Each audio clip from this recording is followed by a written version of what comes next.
Hey everyone, welcome back to the Mention It All podcast. I am so excited to be joined today by two stars of one of the best shows on Bravo right now. I think we can say Kristen Doute and Nia Sanchez Booko. Hi. Two lovely ladies in their third trimester on the couch. How are we doing? Welcome. Thank you. Thanks for having us.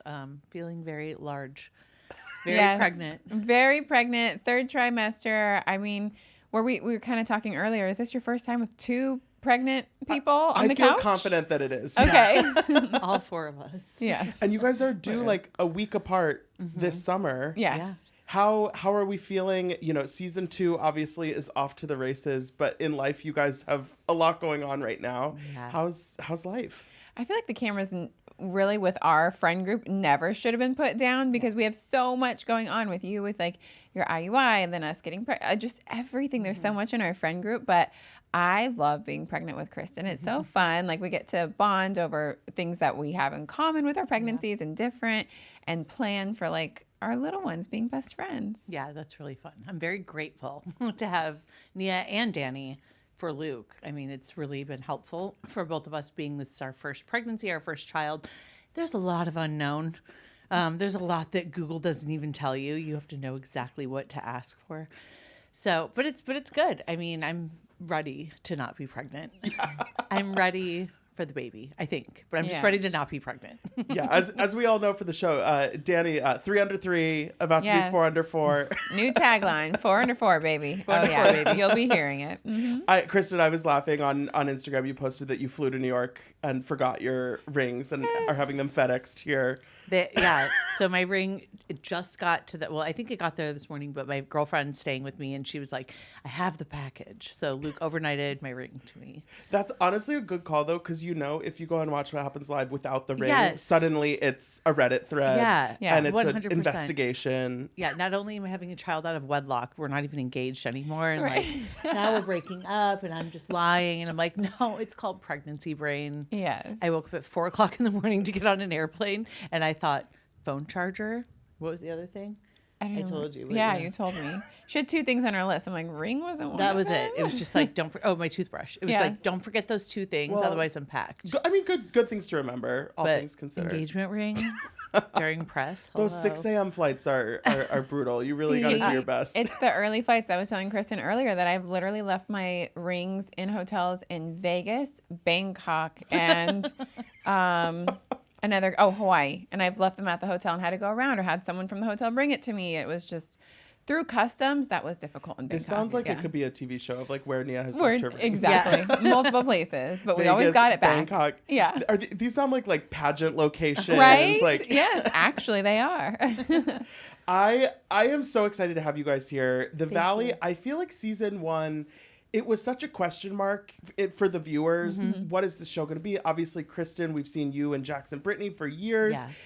I really feel like it kind of came out of nowhere and was like this wonderful surprise of mess and relationships and friendships and drama and everything. What was it like last season, kind of experiencing people getting on board with this show? I imagine kind of week by week feeling that. I think people were deterred like in the very beginning because there was this tagline about like from bottle service to baby bottles, and like not everyone is a parent, not everyone wants to be a parent, so it was like I feel like that made it a little bit of a tough sell. Also, the audience looking at us and being like, so we're supposed to believe that they're super mature now because like they moved to the Valley. No, you're not supposed to believe that because it's not totally true, especially as a whole group. So I'm glad people did give it the chance, and those who didn't, I think, found out from their friends that they should give it a chance. Yeah. And you had to get to know a lot as like a viewer. You had to get to know a lot of new people, which is a pretty big undertaking for like a loyal viewer, especially of like the Bravo community. New people, you're like, it's only like in the Housewives franchises that you get like all the fresh ones. Right. So I'm just really happy that viewers decided to like give everyone that opportunity. And I think that's why season 2 is so great, because now you're more invested. Right. You're really going in like, Yeah. Going With like deeper you have with all opinions, our like who do you stories. hate, who do you love? You have more of an opinion now. Yeah. Season 1, you can't have an opinion when you don't know anyone. Oh, we don't hate anybody, Kristen. Not at all. Dislike strongly is what I meant. Nia, what was it like for you? Obviously, a former Miss USA, a very different kind of spotlight, Yeah. I imagine. Yes. What was it like for you getting used to being on a show like this where it's all about your family, your relationships, your friendships? It was just really a whole new experience that I was definitely not prepared for, in the sense of like never having experienced it. But I did have Kristen and Brittany both to like lean on for advice, and both of them just truly were like, be yourself, and that's all you can do, and like keep it 100, because if you don't, the cameras will see it and the audience will see it. They can see if you're trying to be a certain type of way. So I had great advice from my friends, and I do think that the audience, in season 1, like everybody's different stories of just where their life is really connected. Like you and Luke were like newer-ish together. Yeah. And then, Brittany and Jax are going through their thing, and Jesse and Michelle were not in a stable place, but they were trying to make it work, or whatever that was. So everybody had different seasons of their life and their relationship that I feel like people related to. Me having newborn twins and dealing with postpartum depression, which I had never experienced. Yeah. Like I didn't experience that with my first one, and I was dealing with it in real time on camera. And so I think now in season 2, everybody's in completely different places, and you're going to see that. And I feel like it's just really relatable, because you may be in like a happy marriage, but like be dealing with tons of kids like us, or you might be going through a divorce or a separation, like, other couples. So there's just so much that I feel like people will connect with. Great point. Yeah, I think even these first couple episodes, like just taking Brittany, for example, like obviously she's going through some really difficult stuff with Jax, but then also I see kind of like a lightness in her, that there is a weight off her shoulders, even though it's not, 100% dealt with. It's really interesting to watch people kind of navigate these different. Yeah. And Brittany's light will get brighter and brighter, and she gets stronger and stronger. And I cannot wait to film the reunion, because she is sparkling. Sparkling. So we're getting a reunion this season. We are getting a reunion. Okay. That's Very good. exciting. People were pissed off last year. Yeah. That it was like, wait, we have left so many threads hanging. So many. Which So many threads brought us hanging. into film. Even the beginning of filming the summer was like, we have to revisit and resolve. Right. Yes, absolutely. Hence kind of like the Janet and I of it all, like in episode 1. Right. Yeah. And even like you and Jesse and that conversation, like there were so many things that, Yeah, I had feel to like pull you together. maybe had the most loose ends. Me. some what? maintenance to do at the beginning of the season. Little old me.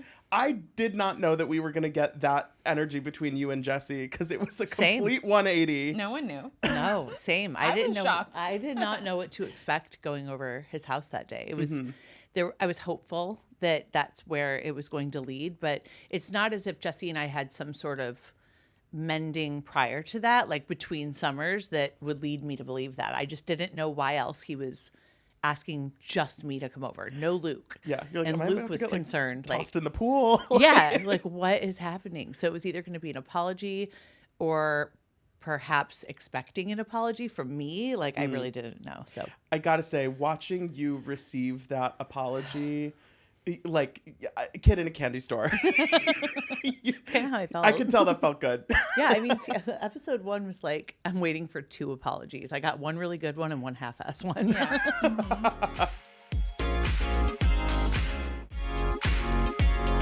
I want to talk about your situation with Janet. Obviously complicated. There's layers to it. I know the podcast comment really flared up kind of in episode 1. And I imagine, we're sitting here now and you're about to have a baby. Like I imagine that your feelings about that have, gone through a lot of. Yeah, I just thought it was like a really cheap comment to make.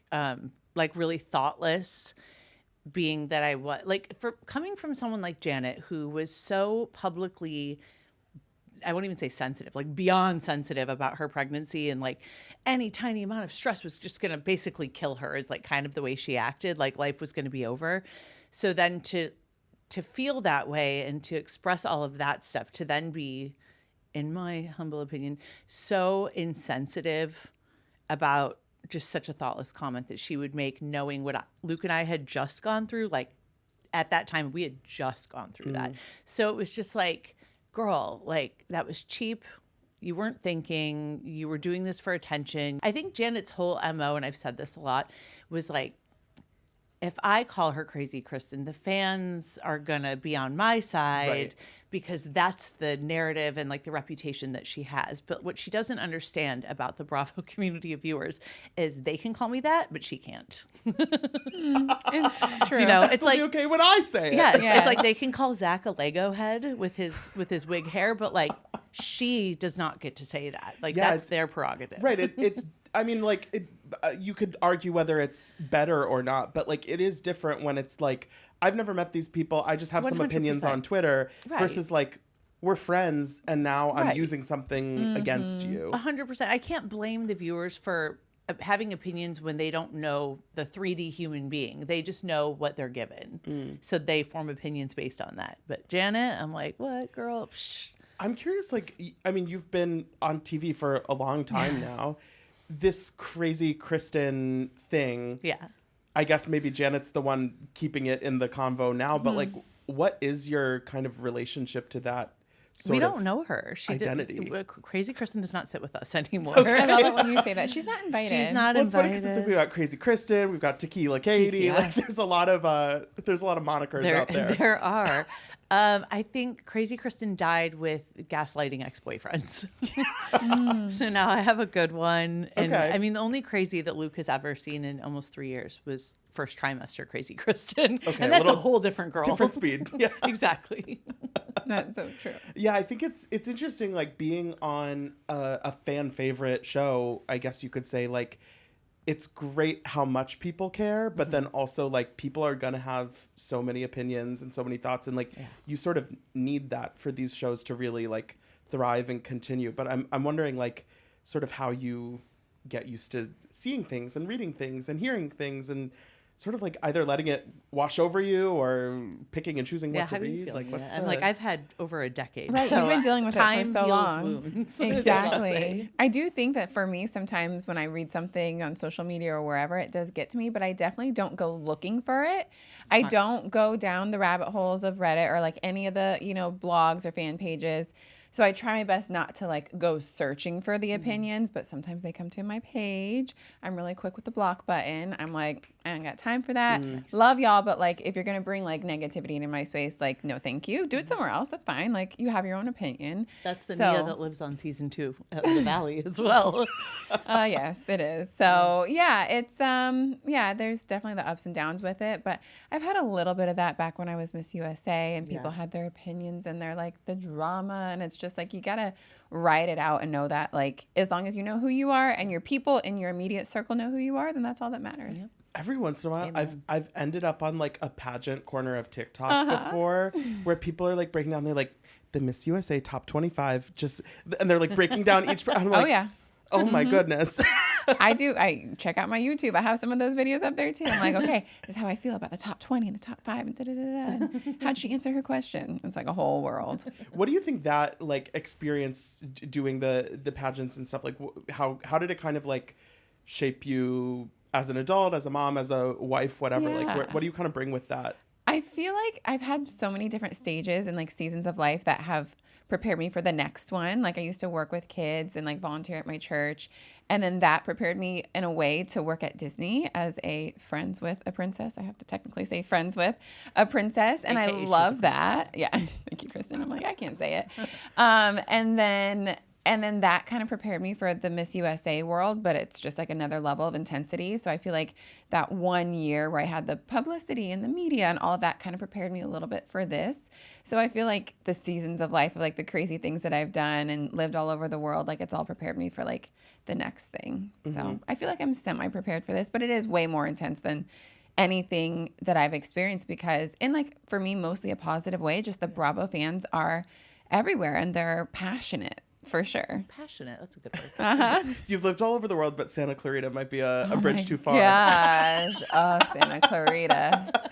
Still roll my eyes. Yeah, well, you're getting baby number 4. Is Danny getting his big old mansion? That's the question. Compromise was made. Yes. Keep an eye on the Instagram. You'll be seeing very, very soon all the. Listen, Luke and I are very jealous of the house. Yes. And for someone who, quote unquote, hates LA as much as my fiance does, he's like, we could move to Santa Clarita. Yeah. Like, okay. Yeah, here we'll we take go. it. Come join us. It'll be the Valley. Santa Clarita, like The other spinoff. valley. Yeah, the other valley. Luke's relationship to Los Angeles seems very fraught. Yeah. And I kind of had to laugh because there was a, like, you know, you guys made some comments recently about, oh, like, it might not be our, like, permanent home, whatever. And then the next thing I see is an article that it's like, Kristen Doute might be leaving the valley. I saw that too. I was And like, you're like, wait. not now. I was like, when? Where are we going? Yeah, Like tell me pregnant? more. I don't understand. It's like you're packing a bag, you're yeah. ready to go. Like, that's it, guys. Our rental gone. He still feels the way that he feels about LA. He's definitely more comfortable now because I want everyone to kind of, and even I have to remind myself this, like season 1, he and I had been dating for like a year and a half, and he knew nothing about LA. Like, he had never spent time in LA. And we live in the Valley, but we lived at the time in an apartment, like a dark apartment on a really busy corner. He's a country boy. Like, he's from Indiana. He has a 70-acre ranch in Colorado. He hunts, he fishes. Like, he's that kid. So to move into like a tiny, shitty apartment, it was nice. But, you know, at the time we had 4 dogs. Now we have 2. But like, it was just like, what a culture shock. Yeah. So I get it. But now I think we've also found the compromise. Like, we're about to have baby girl. I said we're not going to raise her in LA, but that still gives us years. Yeah, it's like raising is figure a it long window. Yeah. Right. Like school age isn't for another, 5+ years. Yeah. So. I think it's tough too because then it's like he was coming to LA, which is like, not his natural habitat.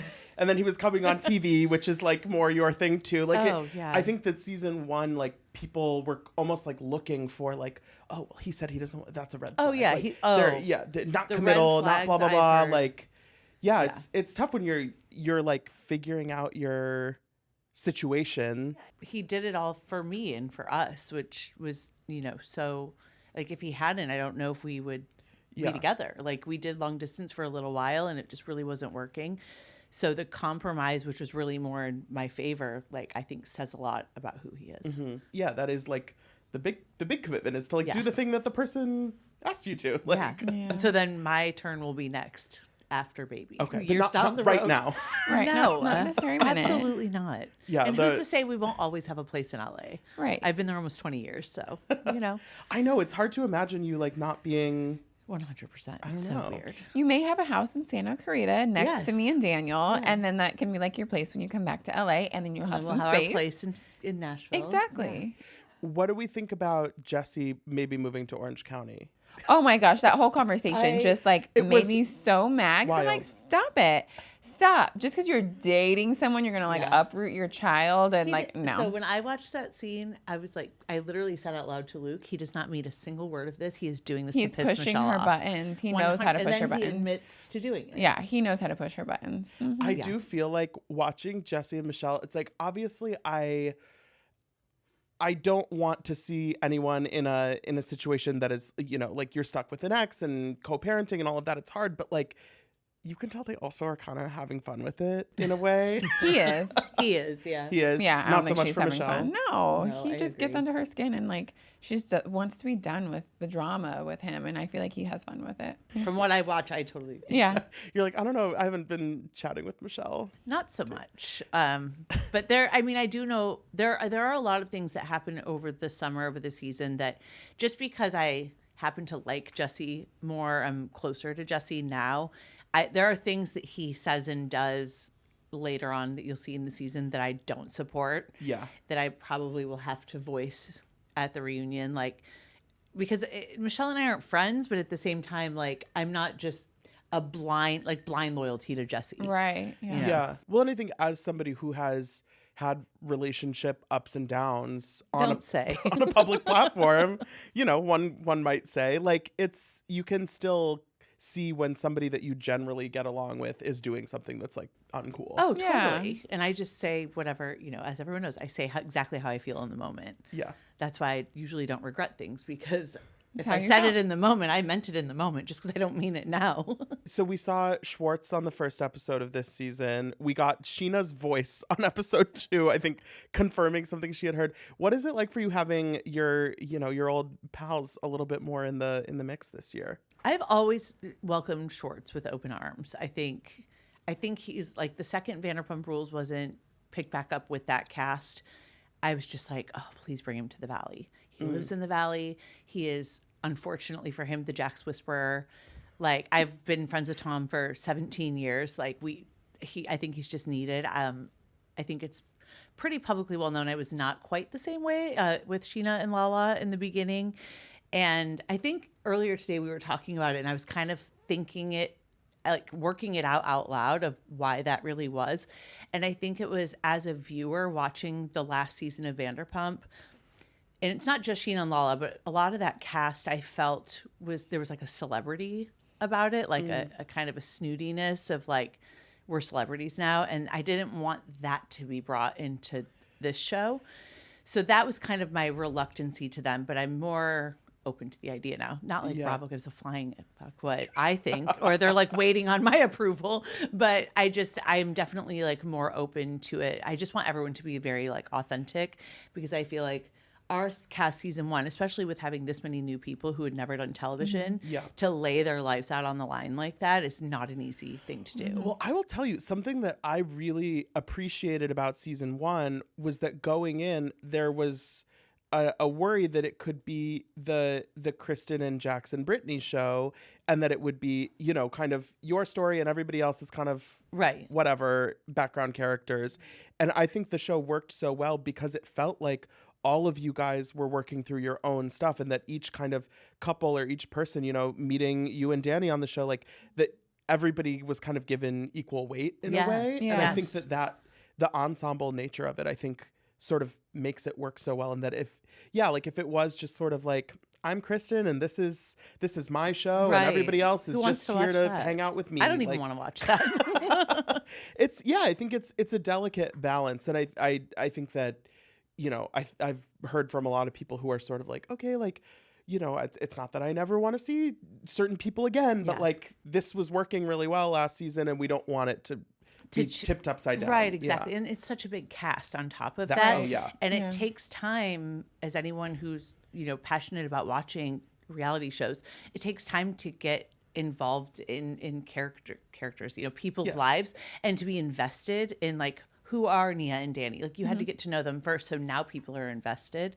And I think too with the Valley, we have like a pretty big portion of that magic sauce that the original Vanderpump Rules had, because we were and are actually friends, and there's history before the cameras turn on. Yeah. And I think that's what Vanderpump had and why it was so great. Yeah, definitely.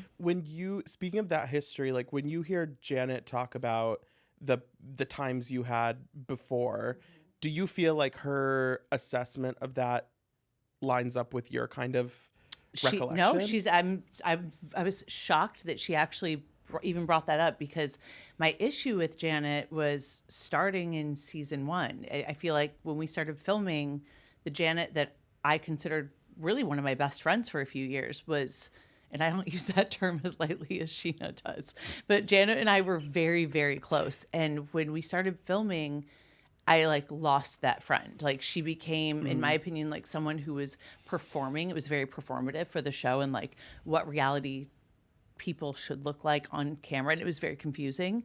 So for her to bring that up, I was like, yeah, you're right. And where'd that girl go? And in season 1, she was saying negative things about me when they brought my ex-boyfriend on, and she was there for me throughout that breakup. So it was all just really confusing. I think like doing a show like this just from an outside perspective, and you know, talking to a lot of people and watching so much, it's like some people when you're on a platform like this can sort of surprise you in a bad way, and some people can really surprise you in a good way and become, you know, more important and feel like more of that kind of ally that you need sometimes. And like, I don't know, like I love seeing you guys sitting here together and it's like you can, you know, feed off of each other and help each other out. And I feel like it's really important to have like people that you feel like solid with when you're on this kind Nia's of the ride. angel on my shoulder. And you're like the strong powerhouse, and I love it. And I need that. No, Not the powerhouse. devil. Powerhouse. That's who you are, and I love it. And it's I do feel like kind of what you were saying, where there's people that are going to surprise you, especially in season 2 as you continue to watch. And then there's people that are like forming closer and tighter bonds and friendships. And so it's really interesting how relationships change, whether it's couples or friends that like were unexpected to me. Like there were some really big changes in relationships. Yeah. That you guys will see. in episode 2, you kind of take on this responsibility, I guess, of talking to Jax and really kind of laying it all out there. And I think in episode 1, we saw Schwartz kind of give this tough love. And I think you sort of carry that baton a little bit in episode 2. What was it like sort of knowing that you had to go do that and to really be honest with him in that way? So I've actually heard rumblings again on the internet, like, and people saying, because the preview is out and people were like that I was kind of going easy on him or something because I wasn't yelling at him. But I want everyone to remember like who Jax Taylor is. Like, if you poke that bear, you're getting one of two things. He's either going to shut down completely or he's going to turn it around on you. He's going to, expose skeletons of yours, or if he doesn't have any, like with me, he'll make something up. Like, he will just completely, he seeks revenge if you come at him. So for me, if I want like what I want to get out of this, right, is a productive conversation, like, fingers crossed. What is the best thing I can do for Brittany and for Cruz in this moment? And that's speak quietly, lower my tone, try to get an understanding from him. So really, it's a way for me to manipulate Jax into getting what I want, is how I do it. Yeah. I mean, there's nothing productive about screaming at each other. And that's where I think he and I would have gone if I had really told him how I felt. You're like, we've done that 10 years we have, ago. And it's like, it doesn't fast. work. Right. So let me try something different. And not to say that anything I said changed the way that he acts, but I think it was more well received than if I had screamed at him. Yeah. I mean, that's the thing. It's like, everybody has ways that they communicate and ways that they can be sort of reached. Yeah. And it's like, you know him well enough to know that And that's yelling not, usually doesn't work for anybody. that's true. It's usually not the best Even way. though that's like our normal MO on the show. So what was it like for you guys? Obviously, we see him at the end of this episode. He's going off to this treatment program. He's now, publicly talked about his addiction and everything like that. What is it like for you kind of, on the side, watching him go through this? I will say, for one, like, I want everyone to stop asking Brittany if she's proud of him. Agreed. Because it's like, I think it goes without saying, nobody wants Jax to be healed, to be better, a better version of himself than Brittany and then Brittany's friends and family, because it only benefits Brittany and their son if he gets better. Now, am I even proud of him? Not really. I mean, I'm proud of him for coming out and saying that, talk about his addiction publicly, because I think it does hold him accountable. And I truly can't imagine how difficult that was for him to say out loud, let alone say out loud on a public platform. But I know Nia will agree with this, and I'll let you speak on it. But I do think as well, I think the timing was very convenient. Yeah. And I think it had a lot to do with it happening right before we start filming the season.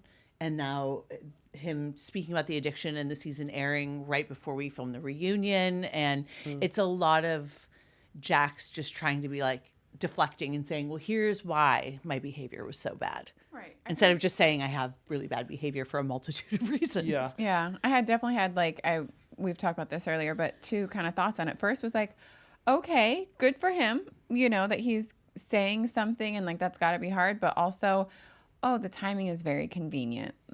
He knows what we all experienced last summer, and he knows that it was brought up, and that for the first time ever, Brittany wasn't covering for him and was saying, this is what you're dealing with, and this is what you've put me through, your addiction to this and your behavior. And so it was like, in my mind, great timing to get ahead of the story and kind of put your own spin and your own narrative on it.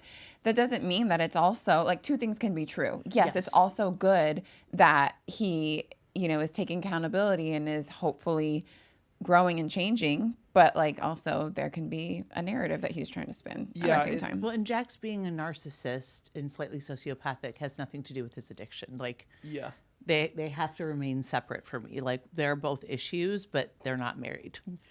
Yeah, in the last scene with him and Brittany, he said something about like, "Oh, you could have left years ago." And it's like, well, you could have. I never wanted to shake anyone so dealt with your side of things years ago too. Like, it's very.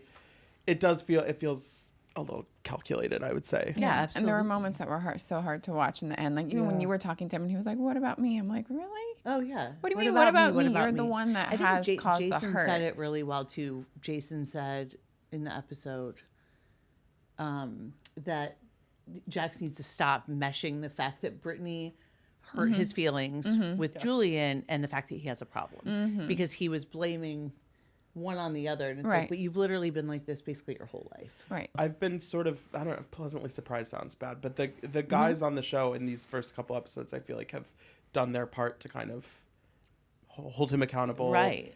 And not aid in his bullshit. Yeah, seeing Jesse, seeing Tom Schwartz, Yeah. seeing Jason, it's like, yeah, that's what you need is people to really like hold your feet to the fire. They're like, a Jax, little we're bit. grown-ups Yeah. now. And I do You're think 45. I also think that 45, that's a real friend. I think a real friend, because they love you and they care about you, is going to hold you accountable, like with love but firmness.